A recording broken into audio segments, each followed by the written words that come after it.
Cześć moi kochani goście, witam Was serdecznie jak zwykle, bardzo serdecznie Janusz Dąbrowski na kanale Barwy Zdrowia. Jak zawsze powtarzam, starzy bywalcy już wiedzą co się dzieje na tym kanale, czemu jest poświęcony, a poświęcony szeroko pojętej profilaktyce zdrowotnej. Wszystko to, czemu służy, wszystko to, co nam ma służyć dla zachowania zdrowej sprawności. Można oczywiście zadawać sobie pytanie, czym jest zdrowie, gdzie ono się kryje, czy dotyczy tylko ciała, samego fizycznego ciała, czy dotyczy również naszych emocji, czyli ciała emocjonalnego, psychiki, a gdzie ten nasz duch dodatkowo. Niejednokrotnie Wam mówię, że istnieje tak zwana triada Maxwella, triada. Ciało, umysł, duch, dusza. Body, mind, spirit lub soul, dusza.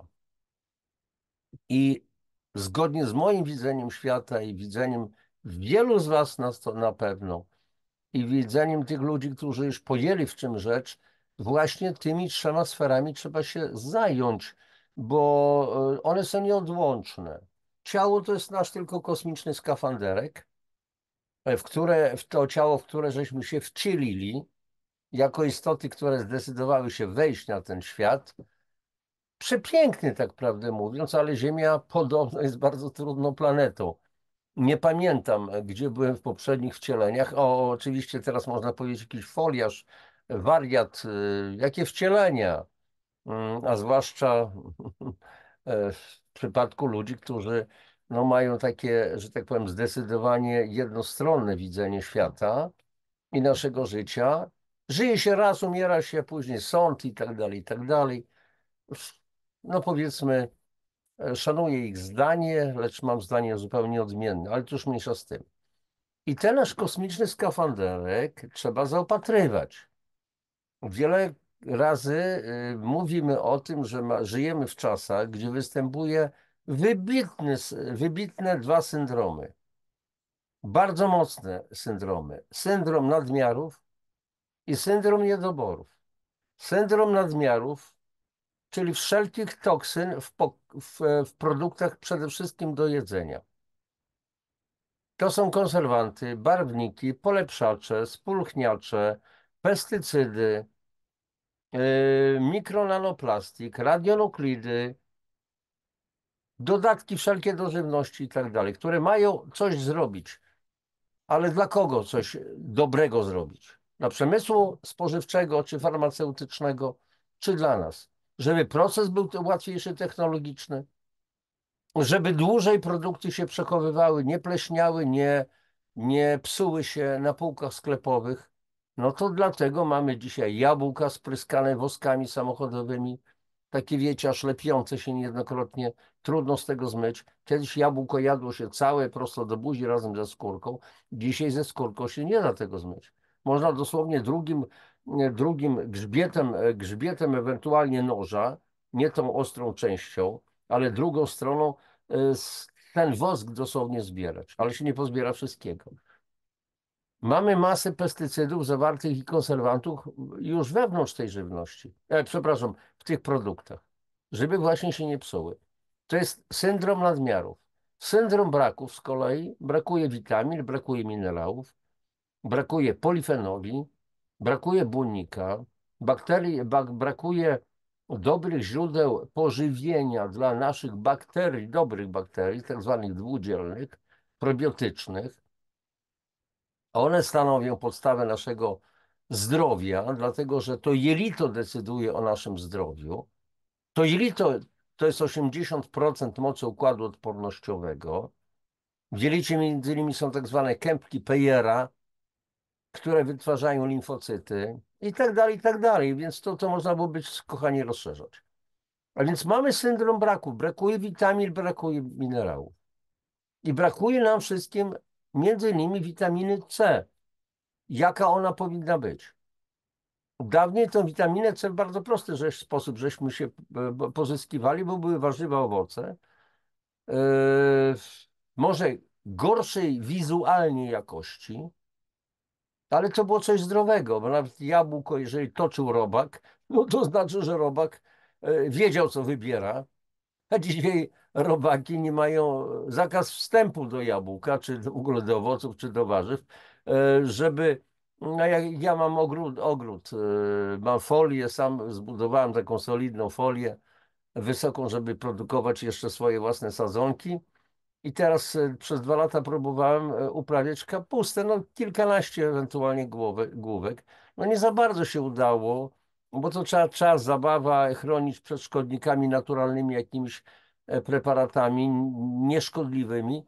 No nie za bardzo mi to wychodziło, bo zawsze albo ślimaki, albo jakieś inne, że tak powiem, żyjątka zeżarły to kapustę, no więc kupujemy gdzieś indziej. Ale ja wiem, jak to się odbywa, bo kiedyś uprawiałem kalafiory, i też trzeba było je po prostu opryskiwać, chroniąc na przykład przed bielinkiem kapustnikiem, ale dzisiaj bielinka prawie że nie ma. I zaprawiało się korzenie w papce glinianej z odpowiednim preparatem przeciwko tak zwanej śmiertce kapuścianej. Ale to już mniejsza z tym. Dzisiaj mamy takie to coś, co mamy. A więc brakuje między innymi nam witaminy C. Pozyskiwaliśmy tą witaminę kiedyś z naturalnych jagód, z malin, z porzeczek i tak dalej, i tak dalej. Starzy ludzie nie musieli nosić okularów, dlatego że ich naczynia krwionośne były w doskonałym stanie. Dlaczego? Bo te jagody, te owoce jagodowe zawierały masę polifenoli, w tym no, bioflawonoidów, między innymi antocyjanów, które świetnie działają na naczynia krwionośne. Dzisiaj tego nie mamy. Aronia na przykład, czarna borówka, jagoda kaukoska, borówka amerykańska i tak dalej, i tak dalej. I teraz, kochani, jest pewien problem, bo wiemy już dużo, oczywiście witamina C przeciwdziała szkorbutowi, na pewno znacie tą historię, jak kapitan James Cook, który pływał po całym świecie, wielki podróżnik, zjedzony zresztą przez kanibali na jednej z wysp. Jego załogi, bo on miał kilka okrętów, chorowały na szkorbut. No i odkrył jedną rzecz. Wystarczy kiszona kapusta, kisić w beczkach, ona się nie psuła w związku z tym. Kiszona kapusta, nie kwaszona. I okazało się, że jak zaczął podawać marynarzom kiszoną kapustę, szkorbut znikał. Ale to jest szkorbut dotyczący, kochani, ust, jamy gębowej, dziąseł i tak dalej, ząbków. Ale jest również tak zwany szkorbut naczyń krwionośnych. Możliwe, że wielu z Was słyszało, możliwe, że nie, ale to już mniejsza z tym. A więc witamina C pełni niesamowitą rolę w naszym organizmie. I dzisiaj zastanowimy się, w jakiej postaci ta witaminę C przyjmować. Bo dziś okazuje się, słyszymy bardzo często o tak zwanej witaminie C liposomalnej. Co to jest za humbug? Co to za wynalazek? W czym ona może być lepsza, bo się mówi, że jest lepsza, a może to mit? Nie wiem. W każdym razie posłuchajcie, ja na temat witaminy C również dużo piszę w mojej książce Witaminy i minerały. To jest zupełnie nowe wydanie, nowa okładka, bardzo rozszerzona treść w stosunku do poprzedniej, masę ilustracji i tak dalej. Na chwilkę tylko udostępnię ekran, żeby Wam się pochwalić, przynajmniej pokazać, o czym ja tam po prostu piszę, a więc tutaj mam nadzieję, że to będzie widoczne.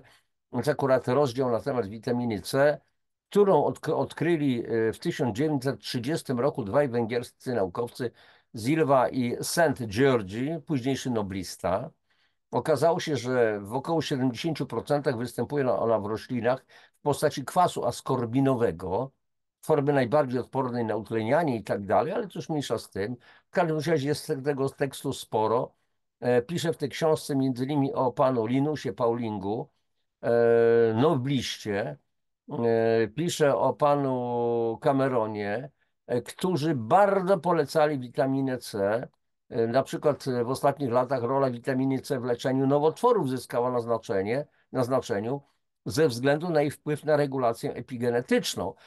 I tutaj niektórych ludzi, zwłaszcza tak zwanych naturopatów, oskarża się, że plotą bzdury. Jak to witaminą C leczyć raka? Kto powiedział, kto chce leczyć witaminą C nowotwory? Człowieka trzeba wspomagać, a nie leczyć chorobę. Można zadać pytanie, to co kiedyś kilka miesięcy temu słyszałem z ust pani Doroty Gudaniec. Świetna dziewczyna, świetny specjalista od konopi. Zaraz, to my leczymy choroby, to no jak po tym leczeniu ta choroba się czuje? No właśnie, to jest dobra rzecz. Nie leczymy człowieka, tylko leczymy choroby, jakieś bzdury i tak dalej. I tu nie chodzi o to, że witaminą C leczymy w jakiś sposób nowotwory, tylko przeciwdziałamy rozrostowi burzy wolnorodnikowej, zwłaszcza podczas chemioterapii, gdzie wolne rodniki w naszym potencjalnie zdrowym organizmie atakują każdą naszą komórkę ponad 10 000 razy dziennie, a więc te komórki muszą być odporne i wolne rodniki należy neutralizować antyoksydantami, takim bardzo silnym antyoksydantem, którym trzeba wspomagać organizm w trakcie chemioterapii, o ile ktoś się zdecyduje, jest między innymi witamina C. No i ale to już mniejsza z tym, więc tak po prostu opisuję tutaj sporo i tak dalej. O tej witaminie bardzo ciekawa postać, dr Sidney Joseph Bush, który specjalista kardioretynometrii. Ach, co to jest takiego, to nie będziemy się tym zajmować, ale w każdym razie nieprzeciętna postać, twardy lekarz, który potrafił się sprzeciwić całemu systemowi brytyjskiej medycyny i tak dalej, i tak dalej. Jak widzicie, jest sporo tego na temat witaminy C w mojej książce. Dobrze. A więc reklamuję przy okazji. Ja myślę, że jeżeli tylko odbiorę, bo to jest świeżynka z drukarni, wstawiamy po prostu szybko z moim synem Piotrem na naszą stronę internetową www.januszdabrowski.pl i tam możecie przynajmniej przeczytać opis tej książki i zamówić ją. Bo słuchajcie, wiedza jest bezcenna, bez wiedzy nie będzie nic. Dobrze.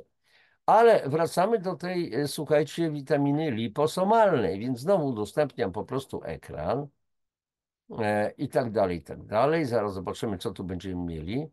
I najpierw powiemy sobie, kochani, o pewnym artykule. Otóż artykuł dr Amy Myers o witaminie liposomalnej, to jest oryginał po angielsku. Link do tego artykułu oczywiście będzie w opisie tej audycji. Będzie po angielsku, ale żeby znaleźć tłumaczenie, to po prostu tytuł, który będzie opisany w mojej audycji, skopiujcie, wklejcie do Google i wówczas ukaże się witrynka z tym artykułem i z boku będzie słowo tłumaczenie. Jeżeli klikniecie w tłumaczenie, to otworzy się tłumaczenie po prostu w języku polskim i sprawa załatwiona. Więc my będziemy, kochani, zajmować się artykułem właśnie dr Amy Myers, czym jest liposomalna witamina C i jak działa, ale najpierw odpowiedzmy sobie na pytanie, kto to jest. Mam nadzieję, że tutaj znajdę opis. Przepraszam, ale tutaj chyba się pogubiłem troszeczkę. Momencik, muszę to znaleźć. O, chyba zgubiłem pewien link. W każdym razie o dr Myers po prostu. I w każdym razie jest to lekarz, który jest specjalistą tak zwanej medycyny funkcjonalnej. Kobieta, która miała cały szereg problemów zdrowotnych, bardzo ciężkich, nie potrafiła wyleczyć się lekami, którymi dysponowała i musiała szukać rozwiązania. Podobnie jak ze mną było. Ja nie jestem lekarzem, wszyscy o tym wiecie doskonale, nie zajmuję się leczeniem, przekazuję informacje, ale też praktykuję takie kompleksowe wspomaganie metaboliczne organizmu, oparte na suplementach bardzo wysokiej jakości, wieloskładnikowych. No i dzięki temu, jeżeli ktoś to stosuje, to w ciągu kilku miesięcy potrafi wyprowadzić się z przeróżnego rodzaju jakichś niedomagań zdrowotnych, czasami bardzo, bardzo ciężkich. Ale kochani, a co to jest w ogóle medycyna funkcjonalna? Więc ja tutaj, żeby wam dokładnie wyjaśnić, zwróciłem się do wszechwiedzącej AI, czyli do czata GPT, tak prawdę mówiąc, i co mi wyrzucił czat GPT? AI, sztuczna inteligencja. Otóż medycyna funkcjonalna to spersonalizowane podejście do leczenia, które koncentruje się na identyfikowaniu i adresowaniu podstawowych przyczyn chorób, a nie tylko ich objawów. Podejście to integruje wiedzę z różnych dziedzin, takich jak genetyka, biologia, dietetyka i nauki stylu życia, traktując pacjenta holistycznie i biorąc pod uwagę czynniki genetyczne, środowiskowe oraz behawioralne. Kluczem jest stworzenie indywidualnego planu terapeutycznego skupiającego się na odżywianiu, ruchu, redukcji stresu i innych aspektach stylu życia, aby przywrócić równowagę organizmu. Bardzo mnie to kręci, jestem właśnie za tym, żeby stosować medycynę funkcjonalną dobrze. Czym jest w takim razie, przechodzimy do tematu właściwego, czym jest ta liposomalna witamina C i jak działa. To jest artykuł właśnie pani dr Amy Myers. E, Kiedy ona, zaraz zobaczymy kiedy, był zamieszczony, słuchajcie, 28 września 2023 roku. No i tam później nastąpiła aktualizacja 27 czerwca 2025 roku. Dobrze. Jeśli śledzisz mnie od jakiegoś czasu, wiesz, że jestem wielkim zwolennikiem zasady. Nie to, co jesz, ale to, co trawisz i wchłaniasz. Od wielu lat to samo mówię. Jesteś tym, co spożywasz i przyswajasz. Dotyczy to również niezbędnych składników takich jak witamina C. Kwas askorbinowy, powszechnie znany jako witamina C, znany jest z licznych korzyści zdrowotnych. Występuje nie tylko w produktach takich jak owoce cytrusowe, jagody i warzywa krzyżowe, jarmuż, kapusta, brokuły, kalafior i tak dalej, ale jest również popularnym suplementem na całym świecie. Regularne przyjmowanie suplementu witaminy C wspomaga układ odpornościowy, zdrowie serca i produkcję kolagenu. Tak, witamina C jest jednym z niezbędnych składników do wytwarzania kolagenu. Jeszcze witamina A, krzem, ewentualnie silicjum, kwasy tłuszczowe omega-3 i tak dalej. Choć jej znakomita reputacja ma swoje uzasadnienie, ma też swoje wady. Witamina C jest trudna do konserwacji, przez co jest niestabilna, a ze względu na szybkość, z jaką układ pokarmowy przetwarza pokarm, przyjmowana do ustnie witamina C zazwyczaj słabo się wchłania. W rezultacie nie zawsze można w pełni skorzystać z jej dobroczynnych właściwości. Rozwiązanie? Mój liposomalny suplement witaminy C. Pozwól, że wyjaśnię. Dr Amy Myers sama po prostu wytwarza również własne suplementy, no i bardzo dobrze. I na tej podstawie, znając temat, może naprawdę wytwarzać te suplementy wysokiej jakości. Lepsza, silniejsza witamina C wpłynie. Wiele osób uważa, że po zażyciu witaminy C organizm automatycznie wchłania pełną dawkę. Dotyczy to zwłaszcza witaminy C w postaci płynnej. Innym powszechnym błędnym przekonaniem jest to, że im więcej jej przyjmiesz, tym więcej korzyści odniesiesz. Prawda jest taka, że w doustnej formie suplementu wchłania się tylko 12 do 14% witaminy C. W przypadku dawek powyżej 200 mg ta wartość wzrasta do 50%. Dobra wiadomość jest taka, że witamina C jest rozpuszczalna w wodzie, co oznacza, że jej przedawkowanie jest praktycznie niemożliwe. To, czego organizm nie wchłonie, jest wydalane z moczem. Po prostu z siuśkami naszymi wyleci. To jest trudna pigułka do przełknięcia. Zwłaszcza gdy chcesz czerpać ze wszystkich niesamowitych korzyści płynących z tej kluczowej witaminy. Kochani, dodam jeszcze jedną rzecz, że można witaminę C podawać dożylnie. Ja sam brałem domięśniowo witaminę D, 200 000 jednostek kilka miesięcy temu. Brałem witaminę C dożylnie, nie ma żadnego problemu. Co jeszcze? W obliczu ciągłych ataków na nasze zdrowie potrzebujemy wszelkiego wsparcia układu odpornościowego i antyoksydacyjnych właściwości witaminy C, jakie tylko możemy uzyskać. Antyoksydacyjne, w związku z czym z wolnymi rodnikami, o których ja już dzisiaj wspomniałem. Skoro więc biodostępność ma tak duże znaczenie, co sprawia, że liposomalna witamina C jest lepszym wyborem? Właśnie liposomalna witamina C. Czym jest właściwie liposomalna witamina C? Zasadniczo liposomalna witamina C to silniejsza forma płynnej witaminy C. Została opracowana specjalnie z myślą o maksymalnym wchłanianiu i optymalnym wsparciu odporności. Wyjątkowość tej formuły polega na tym, że witamina C występuje w postaci płynnej, a następnie jest zamykana w tak zwanych nanomicelach. Micele to są dodatkowo otoczone, micele te są dodatkowo otoczone liposomami.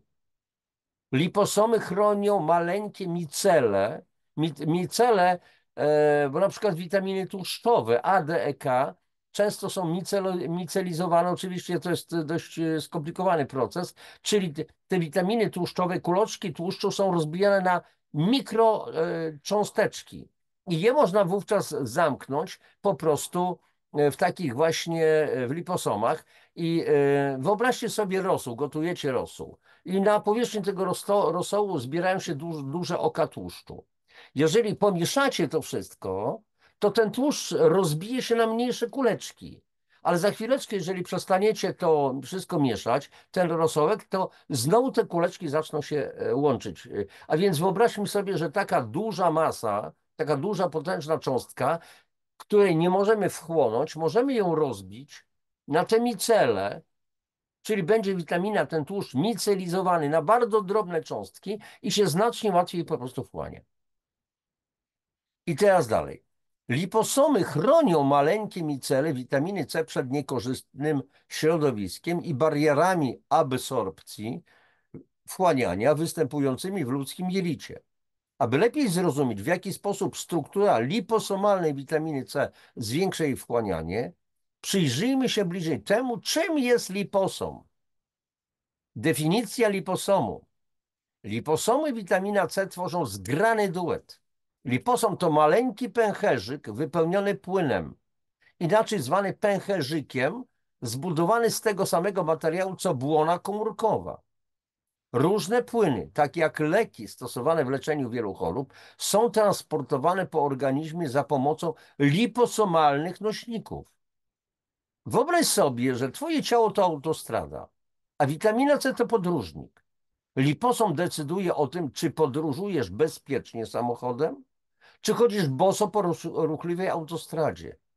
Kiedy witamina C przemieszcza się wewnątrz liposomu, ma większe szanse na bezpieczne dotarcie do celu. Obecność liposomów to główna różnica pomiędzy witaminą C w postaci liposomów, a konwencjonalnymi kapsułkami doustnymi lub witaminą C w postaci płynnej. Co oznacza liposomalny? Teraz, gdy wiemy już, czym jest liposom, możemy przyjrzeć się bliżej procesowi, w jaki sposób liposomalna witamina C wykorzystuje liposomy jako środek podający i chroniący, dodam. Składniki odżywcze, takie jak witamina C, muszą być trawione powoli, aby osiągnąć maksymalną absorpcję, wchłanianie. Zanim jednak dotrą do jelita cienkiego, muszą przetrwać działanie kwasu żołądkowego i enzymów trawiennych. W dwunastnicy enzymów trzustkowych. Zanim dotrą do jelit, organizm zdążył je już w znacznym stopniu rozłożyć. Pozostaje więc tylko część witaminy C, która jest faktycznie przetwarzana. Aby zapewnić twojemu organizmowi jak najwięcej witaminy C, stosujemy liposomy, które tworzą ochronną warstwę tzw. fosfolipidów. A z fosfolipidów jest zbudowana jest nasza błona komórkowa, wielowarstwowa zresztą. Pomaga to witaminie C sprawniej omijać procesy trawienia. Krótko mówiąc, liposomowanie to proces polegający na wykorzystaniu liposomów do ochrony niektórych witamin i minerałów podczas ich transportu przez organizm. No tutaj mamy Akurat zobaczcie, mamy powiedzmy, jak pracuje ta liposomalna witamina C, a więc mamy błonę taką fosfolipidową, mamy witaminę C zamkniętą w środku i mamy po prostu liposomy. A więc tak to wszystko się dzieje. Teraz, czym są te fosfolipidy? Liposomy zawierają fosfolipidy. Jeśli pamiętacie z lekcji chemii, a kto z nas pamięta, ja sam wielu rzeczy nie pamiętam, fosfolipidy to zawierające fosfor tłuszczopodobne substancje. Fosfolipidy, lipidy tłuszczowce, zawierające fosfor. A więc zawierające fosfor tłuszczopodobne substancje, które budują błonę komórkową. Fosfolipidowa błona komórkowa jest niezbędna do ochrony komórek przed środowiskiem zewnętrznym. Pomaga również organizmowi w pełni wykorzystywać właściwości liposomalnej witaminy C. Patrząc na liposomalną witaminę C pod mikroskopem, można pomyśleć, że przypomina cebulę. Dzieje się tak, ponieważ jej rdzeń otaczają liczne warstwy. Dwuwarstwy fosfolipidowe tworzą bariery chroniące komórkę. Zapewniają one również szlaki dla różnych substancji przez błony komórkowe. Każda dwuwarstwa fosfolipidowa jest półprzepuszczalna, co pozwala na przenikanie wody, tlenu i dwutlenku węgla. Warstwa ta ogranicza również przenikanie szkodliwych substancji, takich jak kwas żołądkowy, enzymy, wolne rodniki. Możesz być wdzięczny swoim dwuwarstwom fosfolipidowym za pomoc w optymalnym wchłanianiu witaminy C. Korzyści z liposomalnej witaminy C. Teraz rozumiesz, jak liposomy wykorzystują fosfolipidy do ochrony witaminy C podczas jej transportu przez organizm. Porozmawiajmy o tym, co się dzieje, gdy liposomalna witamina C dociera do jelit. Liposomalna witamina C poprawia przede wszystkim wchłanianie. Jak wspomniałam wcześniej, to jest błąd w tłumaczeniu, nie zwracajcie uwagi na to dlatego że translatory mylą często rodzaj żeński z męskim. Jak wspomniałam wcześniej, mówi pani dr Amy Myers, witamina C jest rozpuszczalna w wodzie. Oznacza to, że nie może dobrze przenikać do tkanek tłuszczowych. Aby zwiększyć jej biodostępność, potrzebuje fosfolipidów. Jednym z przykładów takich fosfolipidów są liposomy. Jednak w miarę przemieszczania się liposomów przez układ pokarmowy, dwuwarstwy fosfolipidowe zaczynają powoli odklejać się. W tym czasie micele są stopniowo uwalniane. Micele, czyli te drobne cząsteczki w tym momencie. Ostatecznie zbuforowana witamina C osadza się w pobliżu wyściółki jelita. Umożliwia to jej pełne wchłanianie, maksymalizując korzyści płynące z liposomalnej właśnie witaminy C. Jak liposomalna witamina C działa w Twoim organizmie? Ponieważ liposomalna witamina C ma ochronną warstwę fosfolipidów, może szybciej przedostać się do jelita cienkiego. Dzięki temu może wiązać się z komórkami wyściółki jelita, bezpośrednio transportując witaminę C. Stamtąd trafia do układu limfatycznego, a następnie do krwiobiegu. Następnie jest wchłaniana i wykorzystywana przez komórki. Komórki wchłaniają do 98% dostępnej witaminy C. Jak widać, liposomalna witamina C jest niezwykle korzystna dla tych z nas, którzy chcą zoptymalizować wchłanianie. Czas, abyś skorzystał ze wszystkich zalet tego korzystnego dla zdrowia składnika odżywczego. Korzyści z witaminy C. Witamina C odgrywa kluczową rolę w utrzymaniu optymalnego zdrowia. W rzeczywistości jest ona niezbędna dla rozwoju, wzrostu i naprawy wszystkich tkanek organizmu. Oto dlaczego witamina C jest tak korzystna dla zdrowia. Zwłaszcza jeśli zmagasz się z chorobami autoimmunologicznymi. Jeżeli chodzi o choroby autoimmunologiczne, można się ich pozbyć. Nie następuje to szybko, to trzeba kilkumiesięcznej czasami kuracji, takiej metabolicznej wspomagania, 5-6 miesięcy, czasami 8, w zależności od stanu, od człowieka, od różnych historii. Dalej, korzyści antyoksydacyjne. Witamina C wspomaga organizm w eliminacji, czyli neutralizacji szkodliwych wolnych rodników.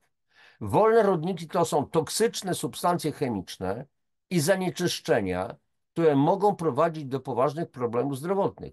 Przyczyniają się również do przedwczesnego starzenia.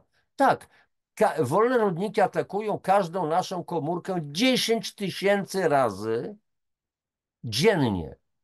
Usiłują, bo to wolne rodniki to są takie cząstki. Jest audycja na moim kanale, chyba w playliście Zdrowie, suplementacja, odżywiania, jak dobrze pamiętam. Wolne rodniki to są cząstki, którym brakuje jednego elektronu do pary. Na orbicie jest tak zwany niesparowany elektron. Niesparowany, czyli pojedynczy. On potrzebuje drugiego elektronu do pary. I atakuje atomy naszych komórek, żeby wyrwać ten elektron. Jeżeli wyrwie i dochodzi do sparowania, to ten wolny rodnik zamienia się po prostu w neutralny czynnik.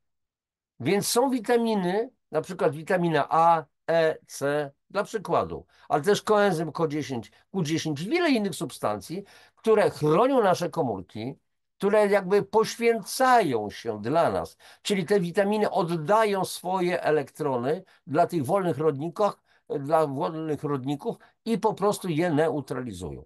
Dalej, wzmocnienie kolagenu. Kolagen to spoiwo, które spaja twoje ciało. Przy okazji powiem, że mniej więcej około 25 roku życia zmniejsza się wytwarzanie kolagenu. A my się stwarzamy z kolagenu. Nasze oczy, nasze powięzi, nasze ścięgna i nasza skóra to jest kolagen. Jeżeli brakuje tego kolagenu, to jaki jest efekt? A taki, jaki jest ze starym ziemniakiem. Pomarszczony, jak stare jabłko, stary pomidor, który nie zgnił, ale przeleżał się, utracił wodę i sprawa załatwiona. A więc kolagen to spoiwo, które spaja twoje ciało. To białko odgrywa kluczową rolę w utrzymaniu zdrowych jelit. Pomaga również utrzymać mocne włosy, skórę, paznokcie, kości, stawy. Włosem, skórę, paznokcie, to znaczy decyduje, ma ogromny wpływ na naszą urodę. Czyli w tym momencie witamina C spełnia ważną rolę anti-aging, przeciwstarzeniową i ważną rolę longevity, długości życia, długowieczności. Twój organizm potrzebuje dużej ilości witaminy C do optymalnej produkcji kolagenu, korzyści dla zdrowia oczu.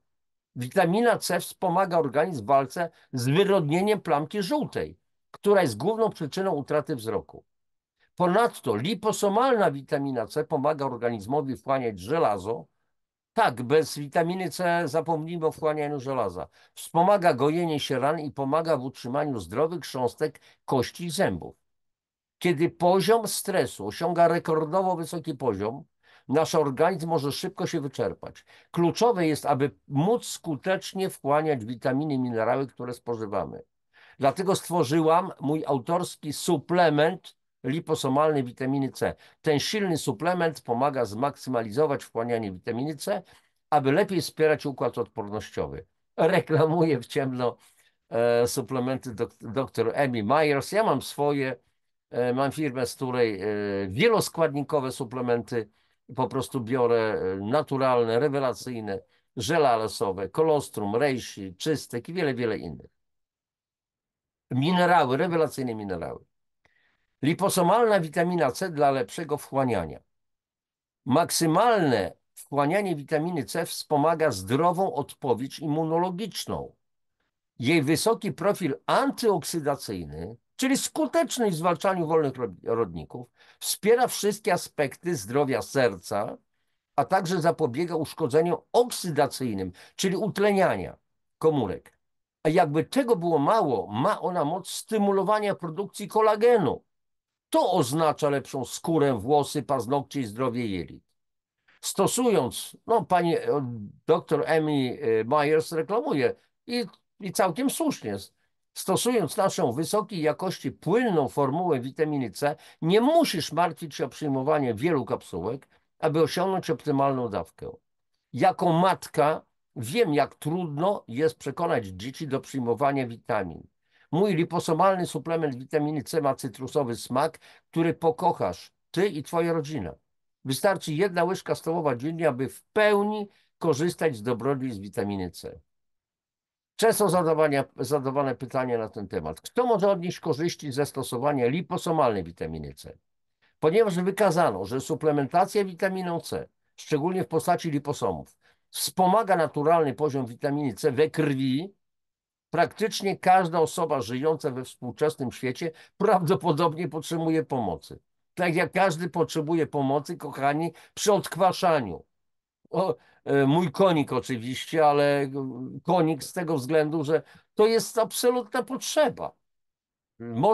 Można tego nie robić. Każdy ma swój wybór po prostu. Jak witamina C wpływa na skórę? Witamina C jest prekursorem naturalnej produkcji kolagenu w organizmie. Kolagen jest najobficiej występującym białkiem strukturalnym w organizmie i dosłownie klejem, który spala ciało. A kiedyś kleje stolarskie to jakie? Z czego były? Z gotowania, kochani, kości, ścięgien, skór zwierzęcych. To twardniało na masę, to się przerabiało na małe kuleczki. Jak trzeba było coś kleić, to się rozpuszczało w gorącej wodzie. Tak było jak żelatyna, tylko o niesamowitej mocy. Się smarowało, się sklejały, sprawa załatwiona. A więc jest to dosłownie kolagen, klej, który spaja ciało. Bez witaminy C organizm nie może naturalnie syntetyzować kolagenu niezbędnego do utrzymania zdrowej skóry. O której porze dnia powinieneś przyjmować liposomalną witaminę C? Liposomalną witaminę C można przyjmować o dowolnej porze dnia na pusty żołądek lub między posiłkami. No i tutaj macie dodatkowe, słuchajcie, źródła, funkcja, status witaminy C w chorobach przewlekłych, chociażby i tak dalej, i tak dalej. I ja w tej chwili już zatrzymuję udostępnianie. Kochani, no jak widzicie, witamina C, witaminie nierówna, nauka idzie do przodu, odkrywamy różne rzeczy. Oczywiście to można powiedzieć, ale to się kłóci, kochani, z naturą, bo w naturze nie ma jakichś liposomów. No jak? No są liposomy, są fosfolipidy i tak dalej, i tak dalej. I bardzo często my jedynie naśladujemy po prostu naturę, odkrywając różne rzeczy.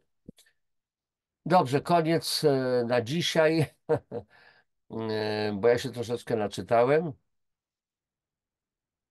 Kochani, życzę Wam przede wszystkim zdrowia i sprawności fizycznej, psychicznej, tego, żebyście byli odporni na stres, żebyście pamiętali pewną zasadę, nieważne co przeżywasz, ważne jak przeżywasz.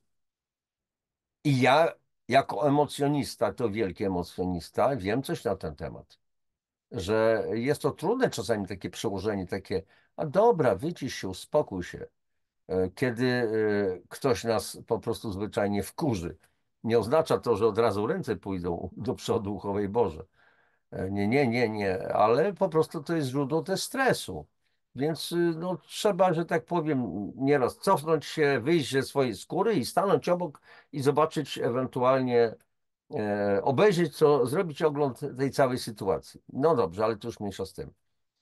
Na koniec, oczywiście jak zwykle, proszę Was o subskrypcję. Tych, którzy jeszcze nie zasubskrybowali kanału, proszę Was o wpisy, o jedno zwyczajne nieraz słowo. Wiele osób, pani Iwonka, inne osoby piszą dziękuję, wdzięczność czy coś w tym rodzaju i to wszystko. Albo na przykład algo, bo to skrót od algorytmu. Jeżeli napiszecie takie jedno słowo, to algorytmy YouTube'a widzą, że tam była jakaś odpowiedź, jakiś komentarz i tak dalej, i tak dalej. I dzielcie się linkami do tych audycji ze swoimi bliskimi czy znajomymi.